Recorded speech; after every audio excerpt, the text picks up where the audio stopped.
बल्दिया किमाड़ी में रिहाइश पजीर आवाम को साफ सुथरा और सेहतमंद माहौल फराम करने के साथ साथ तफरीह व सहूलियात की फराहमी के लिए पार्क की तामीर व मुरम्मत और तज़ीन और आराइश के लिए तमाम तर मौजूद वसाइल को इस्तेमाल में लाया जाए। इन ख्यालात का इज़हार म्यूनसिपल कमिश्नर बल्दिया किमाड़ी सालिक अहमद भुट्टो ने किमाड़ी जोन डाक्स कॉलोनी में मौजूद फैमिली पार्क की जगह का जायज़ा लेते हुए किया। इस मौके पर deputy director park Tahir Baloch और इलाका मोअज़्ज़िज़ीन भी इनके हमरा मौजूद थे।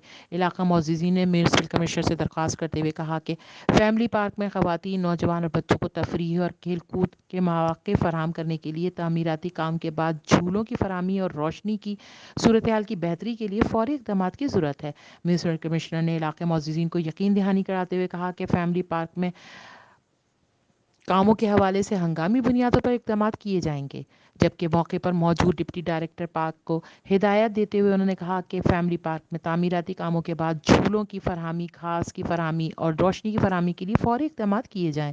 डिप्टी डायरेक्टर पार्क ने म्यूनसिपल कमिश्नर को बल्दिया किमाड़ी की हदूद में मौजूद पार्क के हवाले से ब्रीफिंग देते हुए कहा कि तमाम दस्तियाब पार्क की तज़ीन और आराइश पर खुसूसी तवज्जो दी जा रही है। जबकि डाक्स कॉलोनी में फैमिली पार्क में तामीराती कामों के बाद झूलों की फरहमी, घास की फरहमी और रोशनी के इक़दाम के लिए फ़ौरी इक़दाम किए जाएँ।